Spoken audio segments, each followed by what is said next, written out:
Let's begin the conversation tonight with we normally start the show with offensive takeaways because I mean that's what's fun, right? Fun, exciting.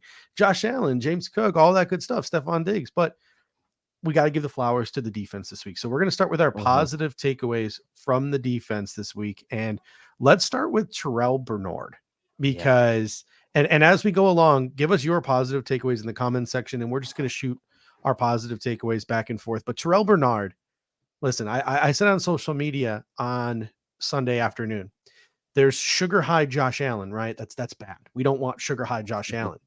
But then there's Sugar Bowl Terrell Bernard. There's Sugar Bowl Bernard, which is good.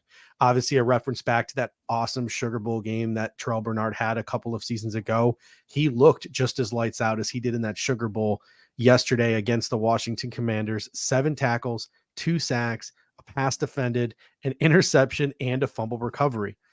Listen, a lot of people wanted to take their shots at Tremaine Edmonds yesterday on social media, but at the end of the day, Edmonds, he's that long body who clogged up passing lanes. He was a tackling machine. Terrell Bernard, he's a different breed. He's got a nose for the football. Greg Tomsett called him a ball magnet. I had a little bit of fun with that on social media. And he's a he's got a knack and he understands how to properly blitz. So it's just a different vibe with Terrell Bernard. And through 3 games, you're seeing more splash plays from the middle linebacker position. You are, and I think obviously the knock, as we all know, on Bernard was going to be the size and sort of what that meant for Sean McDermott's system. And one of the things that I had posed was, well, maybe they're going to use the linebacker position differently with Sean McDermott calling the plays than they did with Tremaine Edmonds and sort of that traditional 2 linebacker nickel-based defense under Leslie Frazier. Through 3 weeks, we have seen that.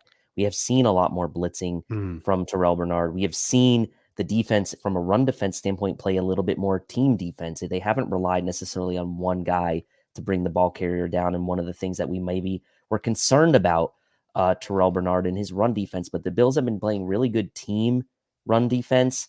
Schematically that has helped Bernard from a size perspective. And yet instinctually, he certainly appears to have more of a natural instinct than maybe Tremaine Edmonds did, even though Tremaine Edmonds athletically maybe made up for some of those deficiencies just with his pure athleticism.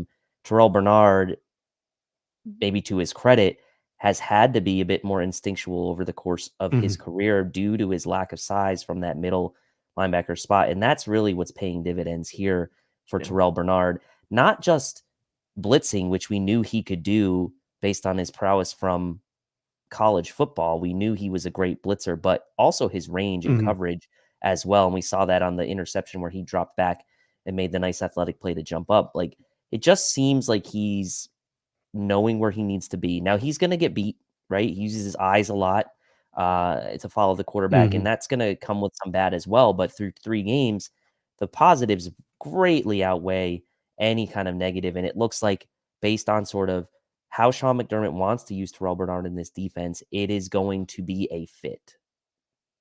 Yeah, RJ Melville coming in saying we don't have a middle linebacker. We have 2 awesome outside linebackers. They are used like how they use Hyde and Poyer, interchangeable. I really like that comment. Another one that I really enjoy is from Heather Smith here. She says apparently that's very important. That is the number 1 takeaway we can take from Terrell Bernard. Big takeaway. And then Roy Collins is a little concerned here. He says, listen, Bernard's been doing this against subpar quarterbacks. He wants to see it against more tough competition. Next week is the big test, right? Because we're going to get to this towards the end of the show, and we're going to talk about it in the pregame show. I think what the Buffalo Bills need to do is they need to not give Tua Tagovailoa his first read. They need to not give Tua Tagovailoa the middle of the field. Like he needs to beat you outside the hashes, right? And that's going to be on Terrell Bernard. It's not going to be Tremaine Edmonds' long, lanky body keeping Tua Tagovailoa from throwing over the middle of the field. It's going to be Terrell Bernard's job to do that. So it's going to be interesting to see how the Buffalo Bills approach that. But the interior of the defensive line also quite scary, right? Like, we're probably going to start this conversation with Ed Oliver. 10 pressures over the last 3 games, 3 sacks, 2 hits, 5 hurries. But you also have Daquan Jones, 8 pressures, 2 sacks, 2 hits, 4 hurries. It was notable the push that Daquan Jones was getting on Nick Gates and on that Washington interior. Like he was just in Sam Howell's face within seconds of the snap on multiple occasions. Even on the TV broadcast, it was just noticeable. Mhm. Jordan Phillips, 5 pressures, a sack, a hit, and 3 hurries this season. Right now, quite honestly, this is the best interior defensive line in the National Football League. Yeah, you have the perfect sort of blend of Ed Oliver being the guy we always wanted him to be on a more consistent basis, which we saw in flashes over the last couple of years. But through 3 games, he's been super consistent, paired with Daquan Jones and that run defense also just swallowing guys up inside. I mean, Ed Oliver is playing, I think, to his full capabilities this year, right? And this is kind of the player the Bills Mhm. probably envisioned when they drafted him. And Renaissance Man says here, Ed told us he was going to If make his contract seem like a if bargain, and so if he far had so just done good. this consistently, right? Like if he had just done this consistently the last couple of years, we would have had no problems with the contract, and we wouldn't have been having, we wouldn't have been having some of these animated discussions that we did all off season long. So yeah, kudos to Ed Oliver making us a lot of us look silly. I'm not gonna say all of us, but a lot of us look silly. Yeah, and like let's be clear about something, right? Ed Mhm. Oliver never said anything or like made any kind of comments to like make us dislike him as a person or as a player, right? It Yeah, was all about just play on the field. Like consistency. yeah, consistency, right? Like he's not like it was never about anything other than that, right? And so um we've always loved Ed Oliver the Mhm. player, the person, right? And we've always kind of rooted for him to play to his potential and he finally is. And yeah, like him making that comment kind of tells me that he like probably feels like he left some money on the table if he had actually maybe played to his Mhm. capabilities. But I think a win-win for both sides when you look at it this way. And if he continues this play, he got the contract, the big contract. Yes, maybe he would look like a bargain Mhm. in a couple years, but he needed to prove that, right? And so he is proving that now through 3 games. And also just like the way that he's fighting through double teams against some pretty good competition. Um, you know, pretty much what you can say about Ed Oliver's. I don't think you could have expected much more from him, and what he's done this Mhm. year as far as like expectations and wanting him to reach a ceiling. Like he's met those so far. And I will say this too, maybe not to this degree, but the Buffalo Bills defensive line was doing this last year, early on in the season. Like I think back to the Rams game, they were getting a lot of pressure with 4 guys. They were getting a lot of pressure up the middle, but injuries sort of took a toll on the Buffalo Bills. And we talked about Ed Oliver. And we talked about consistency. He was dealing with an ankle injury. It all kind of went away. So fingers crossed, right? And knock on wood for the health of this interior defensive line, Mm. because right now I have no qualms about saying the way the Buffalo Bills interior defensive line is playing football, they are making this a Super Bowl caliber defense. And it is a Super Bowl caliber defense when they can get pressure with 4 guys. Speaking of getting pressure Uh, with 4 guys. Oh, you got another comment? No, you no, I good. was What do gonna you got? say, yeah, 100% agree. Yeah. Speaking of pressure with 4 guys, it's not just the interior of the defensive line doing this. It is also the edge pressure. Leonard Floyd has been phenomenal. Gregory Rousseau, AJ Epinesa, Shaq Lawson. Everybody is contributing to the Buffalo Bills and the success of this defense right now. Leonard Floyd, I mean, you said it week one. You said you thought it was your favorite addition of this offseason. And I mean, he is proving it. And then some.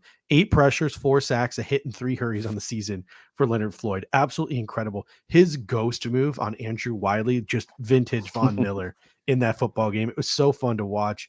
Gregory Rousseau, the numbers aren't there like they are with Leonard Floyd. He's still got 8 pressures, a sack, a hit. He's got 6 hurries and a batted ball this season. He just looks like a different beast. Like he really does. Like he looks like he's really, I can't believe I'm about to say this, but like growing into his body, right? Like he just looks like a different specimen out there this year. I know a couple of guys in that locker room were throwing out Mario Williams comparisons. I don't think he's there yet, but like I'm kind of excited and think like maybe he'll get there. AJ Epinesa, 5 pressures, a sack, 4 hurries, a batted ball, INT in that game against the Commanders. And then Shaq Lawson, I mean, he's still contributing as well. 5 pressures, 2 hits, 3 hurries. It is a team effort. What do you like from what you're seeing on that edge? Yeah, and I mean Rousseau, the comparison to Mario Williams, obviously, I think Mario Williams, the reason he was the number Mhm. one overall pick is because he had the pass rush. He had the pass rush ability to go along with that huge frame. Groot's holding his own still and kind of doing what he needs to do from a run defense. Obviously, he got in the mix with a sack there at the end, but look, like the fact that Greg Rousseau is playing as well as he is, and yet we are talking about all these other guys almost in a better light than him, just tells you how great this overall unit is playing. And I mean, I think Leonard Floyd bringing that pass rushing sort of element to the Bills beyond just having Von Miller and relying on Von Miller solely was a really smart move, and continues to look like one of the best signings we've made, given that we saw, and Brandon Beane probably saw on the field what happened last year when Von wasn't there, like shoring that up, getting contributions from AJ Epinesa. I'm really happy for him on that play he made. The length obviously can't be taught. They mentioned it on the broadcast. You don't throw over a guy. Matt Ryan mentioned you don't throw over a guy that's 6'6", and it turned out to backfire on Sam Howell. And the fact is like we're getting contributions from everyone. And now, honestly, say what you want about the return in the trade that the Bills made to trade away Boogie Basham, but like we're not missing him. We're just not. That was literally the next thing in my show notes is like not missing Boogie Basham. Pete's out coming in and saying, can't wait till Von Miller comes back. Yeah. I mean, we're doing all of this along the interior and the exterior of the defensive line. We're doing this up front without even putting Von Miller into a football game yet. So when Von Miller comes back, that is the cherry on top. Hopefully this unit stays healthy. They are going to be a absolute force. It wasn't just the linebackers. It wasn't just the defensive line, the secondary. Two things stand out in particular about this football game. Trey White and Micah Hyde being the two of them. Trey White per PFF, 32 coverage snaps in the game, 6 targets, 3 receptions, only 19 yards allowed. And obviously he had a big interception. Micah Hyde had a big interception. It's just huge for both of these guys to get these interceptions. It's huge for their comebacks from injuries. We're going to need them to be back to their old form if we're going to compete for what we want to compete for, and that is a Super Bowl.